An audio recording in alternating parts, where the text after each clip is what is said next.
Fala pessoal, hoje eu tô aqui com o Rodrigo, também conhecido como Jogador de NFT. Ele tem um canal no YouTube e também tem um Instagram onde ele cria conteúdo muito bom. Tanto por isso que a gente decidiu fazer essa troca de entrevistas aqui. E por isso que ele tá aqui no canal. Eu sempre gosto de chamar o pessoal que eu acredito que faz sentido e tá trazendo conteúdo útil para vocês. Então, nada mais justo que ter o Jogador de NFT aqui.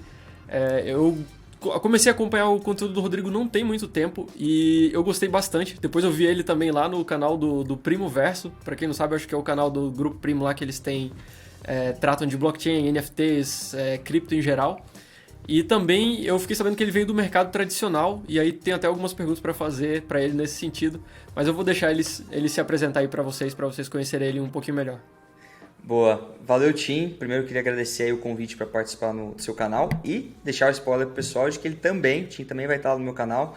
Então podem pesquisar jogadores de NFT, que a gente vai fazer também uma entrevista com ele, o que ele pensa, o que ele vê para esse futuro de cripto, NFTs. Vai ser um papo bem legal também. Agradecer o convite por estar aqui no canal do Tim, que eu acompanho tem algumas semanas também, acho que já tem até mais de um mês na verdade. E reitero o que ele falou, o conteúdo dele é excelente, é um excelente cara para seguir, que eu acompanho, às vezes quando eu quero ter uma opinião boa do mercado, é uma referência que eu tento buscar o conteúdo dele. E, como ele falou, eu venho do mercado tradicional, na verdade, né? Eu venho do mercado de ações, eu me formei não, desculpa, tirei certificado de especialista em investimentos da Ambima no ano passado, é bem recente. E eu venho estudando desde 2019, 2020, lendo bastante livros, então o time mencionou até o Thiago Nigro, eu acompanhava demais ele, ainda acompanho, o Breno Perrucho, outros nomes aí do mercado tradicional. E aí eu caí no mundo dos NFTs ali em agosto do ano passado, vai fazer um ano que eu tô com o canal. E tô desbravando um pouco desse mundo, né? Até gosto de falar, o pessoal às vezes diz ser especialista ou me aponta como especialista, só que eu não gosto desse termo, porque como é um mundo que muda muito abruptamente, né? De um dia para noite, sempre negócios quebrando, negócios surgindo. Então eu gosto muito mais da palavra desbravador desse mercado, que está tentando aprender um pouquinho todos os dias também e compartilhar com todo mundo, né? Então agradeço o Tim aí pelo convite. Boa. E eu gosto disso que você comentou com relação aos especialistas, porque às vezes o pessoal aplica esse título pra gente, né? Eu já dei algumas outras entrevistas e lives, coisas do tipo. E o pessoal fala especialista em NFT, especialista em cripto. Em cripto até beleza, mas em NFT É tem complicado. chão ainda, né? Pra ter esse título de especialista. E sendo que que nem você falou, né? É um mundo tão novo e com tanta coisa mudando, assim, né? Então, que a gente poderia talvez ser especialista um tempo atrás já passou. Rodrigo, uma pergunta que eu gosto de fazer pro pessoal e também que eu te fiz numa live que a gente fez no Instagram, e quem não segue a gente no Instagram, eu vou deixar o link aqui na descrição. Mas uma pergunta que eu gosto de fazer para quem vem aqui é o porquê que você tá nessa indústria de cripto e o que te leva a continuar nela, o que te chama a atenção e o que te faz permanecer aqui. Show. Então, como eu comentei, eu vim do mercado tradicional, né? Então, estudava ações, invisto em ações, eu tenho bastante mentalidade de longo prazo, eu não costumo fazer trade ou operações futuras, esse tipo de coisa. E aí, para cripto, né? Era uma ponte bastante pequena, porque eu já entendia bastante de mentalidade de investimentos, etc. E aí, fui apresentado para o Bitcoin, estudei como um ativo escasso, aquelas questões todas, centralizado, e enxerguei uma oportunidade de investir por longo prazo, por conta de diversos fatores, por estar convicto na tese, longo prazo, enfim. Então, o primeiro fator, né, o gatilho inicial para entrar em cripto e a porta de entrada foi o Bitcoin pelo lado aí de investimento mesmo, né, como eu acreditar no investimento por longo prazo, valorização, falando de forma mais simples. E aí depois, né, com calma, eu fui também entender um pouco mais dos fundamentos da tecnologia blockchain, o porquê que o Bitcoin surgiu, que problemas que ele visa resolver. Não que eu tenha investido sem entender isso, mas depois que eu fui mais no detalhe, entender as questões econômicas, né? Entender como que funciona o nosso mundo, Estado, moedas fiduciárias, impressão de dinheiro, e o Bitcoin surgindo com a blockchain, com toda a revolução da blockchain, pelo lado mais tecnológico, e em contrapartida no lado mais econômico, uma proteção para o investidor em termos de ficar à mercê do Estado, de mais privacidade, mais liberdade e a descentralização. Então eu diria que o gatilho de entrada foi como investimento por longo prazo, e o que me mantém e me incentiva a estudar isso para o futuro é algo mais até, entre aspas, a filosofias, né, de prezar por liberdade, etc., e querer prezar isso também para as pessoas e trazer conteúdo. Então acho que foram os dois motivos principais. E somado a isso, né, acho que eu posso dizer, por ser um mercado ainda muito novo, a oportunidade de empreender, de surgirem novas oportunidades, e eu gosto de estar inserido em ambientes assim. Massa, sensacional. Tem um outro criador de conteúdo que eu gosto bastante, chama Andrei, e ele fala o seguinte, ele fala em inglês, né, tipo, venha pelo investimento e permaneça pela liberdade. Eu acho que é bem exatamente o que você está falando. Isso. E, Rodrigo, eu tenho uma pergunta Exatamente. que para mim é quase pessoal, assim, que eu tenho interesse com o pessoal que principalmente cria conteúdo relacionado à tecnologias, às vezes nem só relacionado a cripto, mas novas tecnologias em geral. É como que você lida com resistência das pessoas a criptos e a NFTs, e talvez até novas tecnologias em geral? Mas eu pergunto isso não da pessoa que está incrédula ali, será que isso aqui é bom mesmo? Que talvez até tenha um interesse em entender, mas tem um pé atrás. Mas com pessoas que realmente têm resistência, às vezes até atacam ou vão diretamente contra ali novas soluções que estão surgindo aí. Espero que a pergunta faça sentido. Faz sentido. Vou tentar responder de uma forma, o que vier na minha cabeça, assim, mas acho que o que eu enxergo de resistência, primeiro, acho que uma questão de paciência. Eu acho que todo tipo de tecnologia ou todo tipo de evolução, ou até, pode até dizer revolução tecnológica, acaba trazendo muita resistência. Acho que traz ali uma vanguarda, pessoas que ficam mais do lado conservador e acham difícil. A gente vê até pessoas extremamente capacitadas, como o próprio Warren Buffett, que é o maior investidor tradicional do mundo, que não gosta de Bitcoin. E o braço direito dele, o Charlie Munger, falando que Bitcoin, não sei se ele usou essas palavras, tá? Mas é Ponzi, não sei se ele usou essas palavras, mas enfim, ele não gosta de forma alguma. Ele falou que é uma doença venérea. Até pior, até pior. Até pior. Então, assim, acho que é complicado para algumas pessoas, às vezes, mais tradicionais, que passaram a vida toda no mercado tradicional, em compreender tudo o que está acontecendo. E é natural, né, com tanta especulação, porque acaba surgindo, em consequência disso tudo, todas as especulações, todos os exageros. Ainda tem a abundância de liquidez até pouco tempo atrás, com muito dinheiro no mercado. Então, as pessoas perdiam o gerenciamento de risco e investiam em coisas que não faziam sentido, como a Terra Luna, enfim. E aí, quando tem as quebradeiras, você acaba criando um fator que afasta ainda mais essas pessoas que já têm uma tendência mais conservadora, vamos dizer assim, de barreira contra a tecnologia. Mas acho que tem que ter paciência e eu acho que o tempo vai acabar convencendo e trazendo essas pessoas, porque eu vejo muito que tem o senso comum e acho que faz parte do que eu faço, do que você faz e que todo mundo está fazendo, todo tipo de influenciador que tem boas propostas e está trazendo, que é com o tempo mostrar para essas pessoas que o NFT não é a figurinha do Neymar, não é o joguinho NFT lá que quebraram todos praticamente. NFT é a utilidade, é a blockchain que está por trás disso tudo e que está por trás de tudo que a gente vai ver em Web3, né? A propriedade digital, a escassez, e conforme as pessoas forem entendendo exatamente a utilidade da tecnologia, da blockchain em si, eu acho que vai ser um processo natural para perder um pouco dessa barreira. Então acho que é paciência, a gente fazer o nosso trabalho, nossa parte aqui e também esperar que esses exageros do mercado, as pessoas comecem a entender que são exageros mesmo, até como acontece no mercado de ações, mas que a tecnologia em si não vai morrer. Ela só está começando para trazer um monte de coisas diferentes para a gente no futuro, né? Muito bom. Eu gosto de fazer essa pergunta, cara, porque eu sempre tenho alguns aspectos diferentes, as pessoas sempre trazem alguns pontos diferentes. Eu acho que no teu caso, o que você trouxe de diferente do que eu tenho ouvido nessas respostas é paciência, né? Tipo, a gente tá no início, então tem que ter paciência, esperar e fazer a nossa parte. Exato. E uma pergunta meio fora do script aqui. Você mencionou Terra Luna. Como que você vê essa situação, esse acontecimento, assim, que foi um marco, né, para a indústria? Eu acredito que está diretamente atrelado a... O mercado ele é movido por ciclos, todos os mercados. Então não é muito diferente do que acontece na Bolsa de Valores, do que já aconteceu no crash de 1929, no crash de 2008, no crash da bolha da Nasdaq em 2000. Então é natural esses movimentos. Em cripto isso acaba sendo mais acentuado, essa volatilidade de emoções, tanto de euforia quanto de medo e agora achar que tudo acabou. Justamente por conta da volatilidade, né? A gente vê o Bitcoin com mais volatilidade que a Bolsa de Tecnologia nos Estados Unidos, enfim. Mas tudo isso para mim tem um ponto em comum, que é a abundância de liquidez, que é a criação de dinheiro dos bancos centrais. Depois da pandemia, o M2, né, a base monetária dos Estados Unidos, se não me engano, duplicou em questão de 2 anos. Então, assim, é dinheiro entrando para o bolso das pessoas. Numa simples lei de oferta e demanda, se você cria dinheiro, você torna ele menos escasso, mais abundante, e ele perde valor perante produto e serviço. Porque a produção da economia não cresceu na mesma proporção que a injeção de liquidez de dinheiro que teve ali.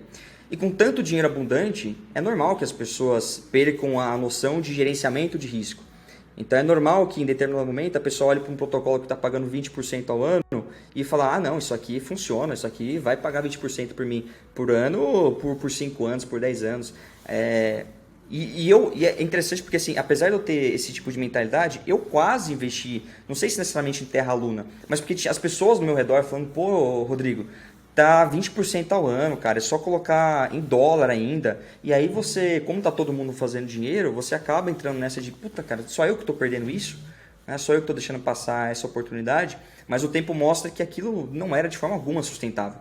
Era excesso de liquidez que bastou uma fagulha para desmoronar tudo. Então, acho que é normal dos movimentos do mercado e é bom também que tenha quebrado.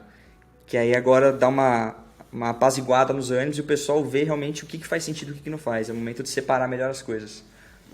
Cara, sensacional. O que você falou de ver o pessoal entrando, né, foi uma sensação parecida que eu tive com relação às VCs, porque tinha muita Venture Capital entrando, valendo, cara, em Luna. E eu, cara, o que esses Só eu caras que não tô estão vendo vendo? alguma coisa aqui. Exatamente. E aí eu tava me sentindo já mal já, né? Falei, cara... E é tanto que até me perguntaram no Instagram, mas recomendação de stablecoin, né? E o pessoal falou, O ST, né? e o ST, né? E aí eu fiquei, cara, eu escrevi os motivos, né? Obviamente eu nunca imaginei que um crash desse ia acontecer de longe, não tô dizendo que eu não tinha nem como prever um bagulho dessa necessidade. Mas era uma coisa que eu tinha um pé atrás, tanto que eu até evitava comentar com o pessoal. Rodrigo, você comentou do mercado tradicional em alguns momentos, citou alguns nomes. E como você já tem uma experiência desse mercado, eu queria saber o que você aproveita do mercado tradicional nessa indústria de cripto, de NFTs. Se dá para aproveitar alguma coisa do mercado tradicional aqui. Certo. O que eu mais trago claramente do mercado tradicional foi um conceito que eu aprendi. A primeira vez que eu vi isso foi através do Richard Ittenban. Ele é brasileiro, produz conteúdo, é uma excelente fonte para a economia, um dos melhores caras do Brasil, junto com o Fernando Uich, mas foi o Richard Ittenban que me apresentou a palavra convexidade. Convexidade é você se colocar como investidor numa posição onde você sempre tem muito mais a ganhar do que a perder. Então, no geral, investir em ações é algo convexo, investir em criptos é algo convexo. Não vou dizer investir, mas comprar ou especular em NFTs também é algo convexo. Por quê? Porque se você compra R$100 de uma ação ou R$100 de Bitcoin, o máximo que você pode perder são aqueles R$100. Não dá para Bitcoin ir para menos de zero e você ficar devendo para o Bitcoin. Agora, o potencial que o Bitcoin pode subir, teoricamente, é infinito. Não que vá subir infinito, mas pode muito facilmente dobrar, triplicar, quintuplicar com o passar do ano. Então isso é convexidade, você ter essas posições inteligentes com o seu dinheiro. E em cripto, eu acho que esse é o principal conceito que eu trago, porque as criptos, NFTs, elas oferecem essa convexidade junto de uma alta simetria. Então você não só tem pouco a perder, como você tem muito a ganhar por conta da alta volatilidade e pegando ativos com bons fundamentos. É muito mais fácil um NFT ou uma cripto triplicar, quintuplicar com o passar dos anos do que uma ação na Bolsa de Valores, né? Fazendo o paralelo. Então a ação da Bolsa de Valores, ela tem uma simetria, se for uma boa empresa, vai subir o preço da ação no longo prazo, só que cripto é a mesma coisa, ela vai te dar convexidade, só que uma possibilidade de ganhos muito mais relevantes por conta dessa simetria de volatilidade, de ainda ter muito dinheiro para entrar, um mercado novo, enfim. Boa, boa. A ideia de risco-retorno é muito mais intenso aqui, né? Isso, exato. E Rodrigo, as perguntas que eu faço eu tenho tudo segundo as intenções, para entender realmente melhor e ver o que eu também consigo aproveitar. Eu tenho tentado focar um pouco mais nas pessoas que estão começando no universo das criptos e eu estou vendo que eu tenho que simplificar ainda mais a linguagem e muitas coisas que eu falo, que eu achava que estava simplificando, e eu realmente ainda não tô. Eu preciso melhorar isso. Sim. E aí eu tento entender qual que foi a dificuldade das pessoas quando elas entraram nessa indústria. Eu queria saber de você. Qual que foi a dificuldade que você encontrou quando você descobriu o cripto, descobriu o Bitcoin? Quais que foram as barreiras que você teve ali no início? Tá. Acho que essa é até fácil. Enquanto você estava fazendo a pergunta, já veio na minha cabeça. E acho que você vai concordar em certo ponto comigo, que é UX. Experiência de usuário, até porque você vem dessa formação de experiência e tudo mais. Então imagina um cara que está comprando Bitcoin pela primeira vez, ele tem que entender o que é uma MetaMask, como que ele vai sacar da corretora para MetaMask, aí tem que fazer swap na Uniswap ou na PancakeSwap, e ele tem que tomar cuidado com a chave privada dele, mas a chave pública ele pode compartilhar. Então, como que ele vai utilizar um protocolo de DeFi, deixar um colateral ali dentro? Então, imagina a experiência disso hoje. É horrível, é terrível. E eu acho que é até uma oportunidade para quem é empreendedor, para quem consegue trabalhar isso, de trabalhar talvez frameworks, né? Não sei se é front-end, mas aquela página inicial que você vê que facilita a vida do cara para cortar essas barreiras todas que ele tem para entrar nesse mundo. E eu acho que é até um empecilho muito grande de mais pessoas poderem entrar. Acho que quantas pessoas que tentaram comprar um NFT, tentaram entender um protocolo de DeFi, mas pararam lá no início de sacar da corretora para MetaMask. O cara não vai entender o que é isso, o que é MetaMask, para que serve. Então acho que isso é uma barreira muito grande e ao mesmo tempo uma oportunidade, e para mim foi de longe a maior dificuldade também. Massa. Tem uma que eu gosto que é assim, cripto junta tudo que a gente não entende de economia com tudo que a gente não entende de tecnologia. Exatamente. Mas realmente, cara, essa é uma dificuldade que eu tenho visto o pessoal ter mais intensamente, né? Isso. Eu até falo quando alguém pergunta, mas onde que eu compro Bitcoin? Aí você tem a exchange e tal. É parecido com a dinâmica, é parecido com a de uma corretora de ações. Aí a pessoa fala, mas eu nunca mexi com ações.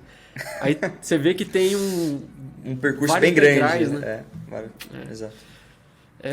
E aí, ainda indo nessa, quais foram as dificuldades, com a criação de conteúdo, você tem alguma dificuldade, Rodrigo, de criar conteúdo para esse público, para quem está entrando em cripto e NFTs? Então, vou até talvez soar um pouco repetitivo, mas realmente o que eu acho como criador de conteúdo que é uma grande dificuldade é a questão de tentar passar para as pessoas o fato de que NFT não é a figurinha, não é o jogo, né? Apesar de eu falar sobre isso e acabar ficando sobre isso, é até uma estratégia minha que agora eu estou tentando trazer para o meu canal algumas ideias um pouco mais de empreendedorismo, de carreiras, quais oportunidades que podem surgir para o futuro, algumas questões um pouco mais básicas do NFT como utilidade, utilidades fora dos jogos, fora das figurinhas, mas eu comecei meu canal e meu foco continua sendo nisso. Então, falando, não sei se todos os criadores de conteúdo de NFT tem essa dificuldade, mas falando por mim, por ter focado bastante nesse tipo de conteúdo mais voltado para especulação / investimento, hoje eu vejo uma dificuldade muito grande de tirar da cabeça do cara ou educar ele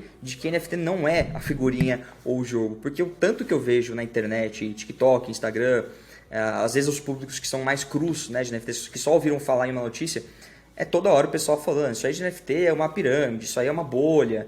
Por quê? Porque o cara pensa na figurinha, que valia R$1 milhão, agora está valendo 400, 500 mil, que caiu pela metade, né? Mas não é isso. E eu acho que essa é a principal dificuldade de trazer um pouco mais esse entendimento para a galera aí que eu tenho. Boa. E aproveitando esse assunto de NFTs, tem algum projeto de NFT que te chama a atenção ou que você acha interessante, que vale a pena conhecer?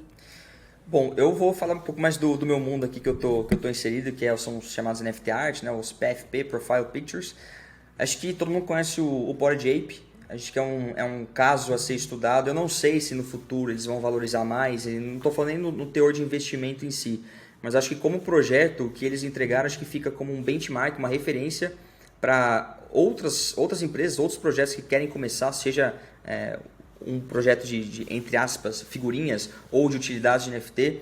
Eu acho que eles são um bom case, porque eles tiveram um airdrop para a comunidade, né, que foi a outra coleção que é derivada do Bored Ape, que são os Mutant Apes, que são os macaquinhos lá, só que zumbis. Isso foi um airdrop. Depois eles lançaram o token, que é o ApeCoin, que também foi um airdrop para a comunidade, e isso vai agregando valor. E é um caso de NFT também, que eu gosto bastante de falar, que tem duas coisas. Tem over delivery, então a equipe entrega mais do que eles prometem, e isso é muito, muito importante para um projeto. E a questão de que é um potencial de branding. É um tipo de projeto que não vai ficar limitado ao Web3 e ao digital, que já está quebrando as barreiras do digital para o mundo real. Tanto que tem um restaurante que foi aberto no começo do ano, na Califórnia, com a temática dos Bored Ape. Né? E os detentores dos Bored Ape conseguem explorar os direitos comerciais, aí você tem camiseta, você tem marcas de roupa. Se eu não me engano, a Adidas tem um Bored Ape lá com a marca Adidas, e aí você tem as festas, os acessos exclusivos, etc. E eu já conversei com algumas pessoas, é bem interessante isso, que tem um Mutant Ape, que é um pouquinho mais acessível, e isso dá acesso a essas pessoas a comunidades no Discord e outros tipos de comunidade. E eles o feedback deles aqui isso abre tantas portas de network que é um negócio absurdo.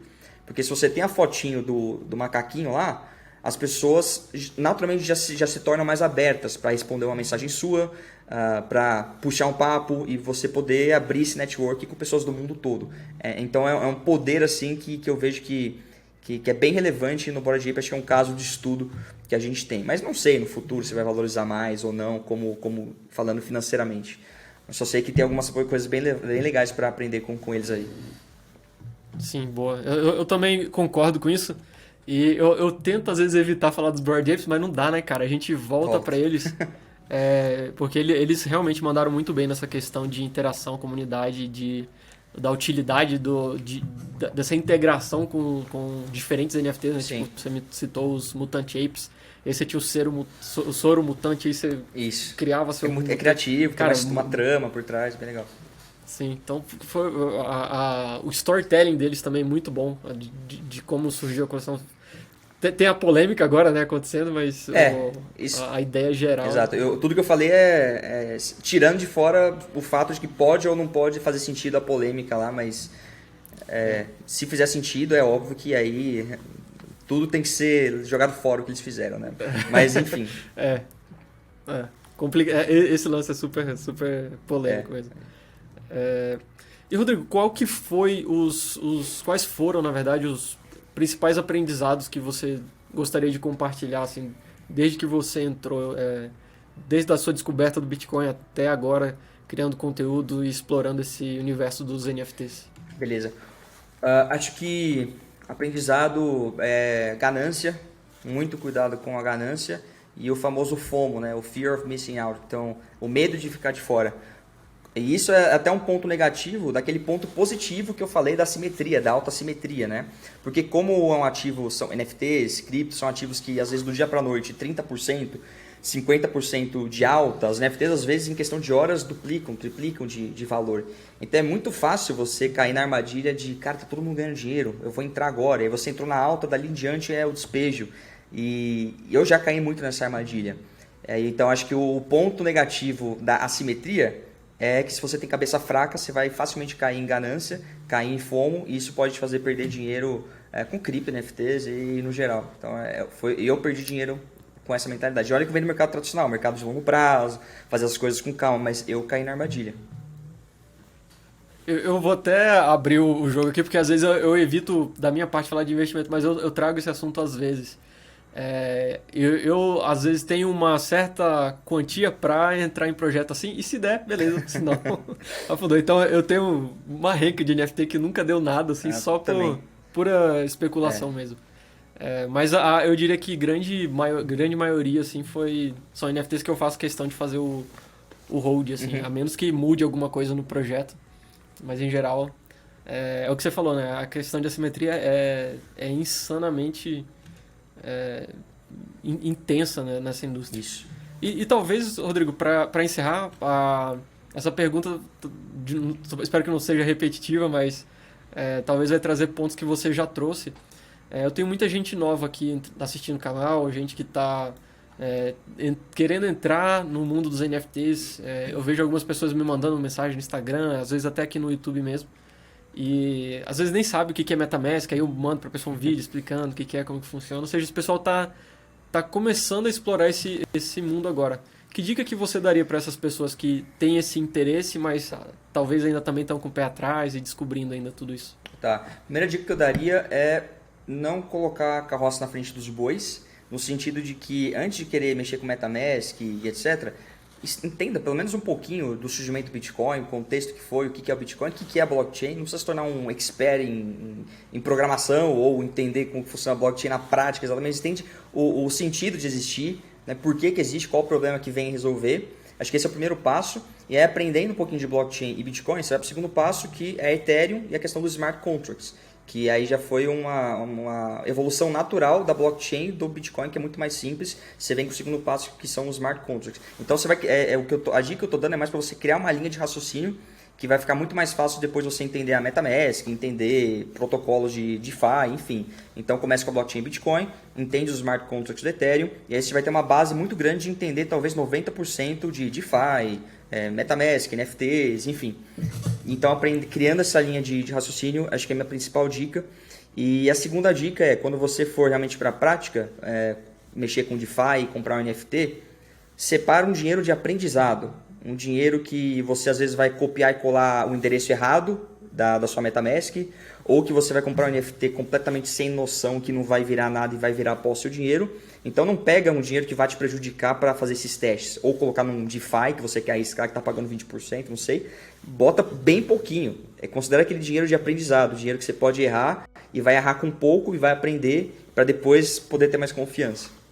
Boa. Ô, Rodrigo, você falou algo bem parecido com o que eu falo quando o pessoal pergunta como que eu invisto em NFT. Eu falo, não invista. Entenda como que funciona, explore esse universo. Se for pôr dinheiro, que seja algo para entender como que funciona. E é exatamente a direção do que você está falando, então acho que super válido para o pessoal. Eu chamo de dinheiro de aprendizado, né? Um dinheiro que você sabe que pode queimar para você aprender com aquilo. Uhum. Ótimo, perfeito. Rodrigo, queria te agradecer, cara, pelo papo. Eu peguei vários insights aqui.